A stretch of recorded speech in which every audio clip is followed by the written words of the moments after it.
And when I was a youngster, we didn't have an Xbox or a PlayStation or an N64. What we did have was a computer with the internet. And what the internet had was a magical thing I like to call flash games. These were my jam as a kid, as we didn't buy a console until I was much older. There were a few different websites I remember using, including Nick Jr. and Sesame Street, but one of my favourite series to play flash games of was the Looney Tunes classics.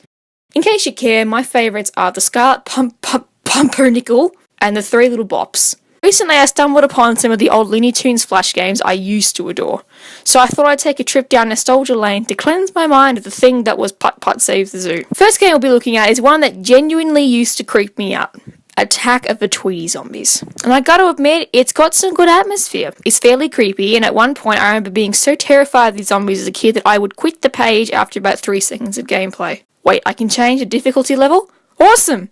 My younger self would have cried! And you know, this is totally what a zombie is supposed to do, scare the soul out of you. I do wish the viewing field was wider though. Sylvester is a bit big for the screen and I got sick of having to scroll side to side so much. Adding to this collection of creepy games is Bugs Bunny Island of Moron.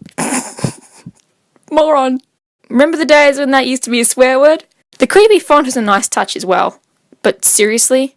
A mutant carrot? Oh well, if it scares little Johnny, then the game has done its job. Basically, all you do is run around and collect carrots and drop traps on these idiots until the time runs out. Hey, I know that red guy. I've seen him with Marvin the Martian.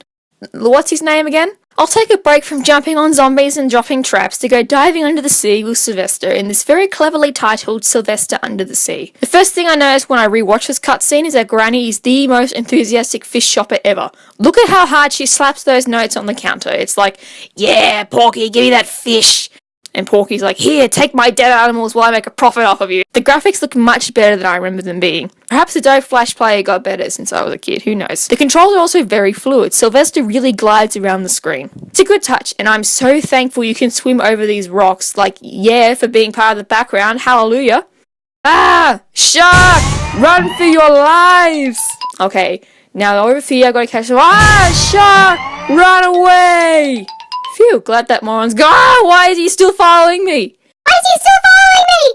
This shark is a stalker. This game is fairly easy, which is also made by the fact that you have a set goal of fish to catch, though sometimes I forgot that thing was there and I'm halfway swimming along until the great job screen pops up, with the largest next level button I've ever seen. Pick me, pick me, pick me, pick me.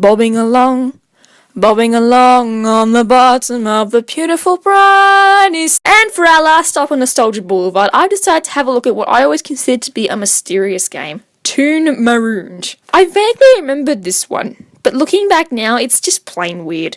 Is this supposed to be like Lord of the Flies? Didn't that involve cannibalism?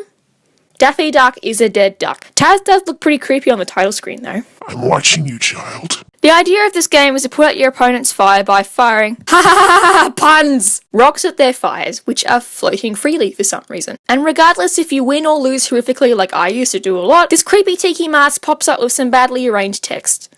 Is that a trash bin with paper sticking out of it? But hey, they say with age comes wisdom, so maybe I can bring this game to its knees. Never mind, it's still hard. The aiming system is way too sensitive. Your rock either barely moves at all or goes flying off to Jupiter. But then again, I loved this as a kid, so I can't really hurt it. That'd be like hurting my cat. I can't do that. Because animal abuse is a sin.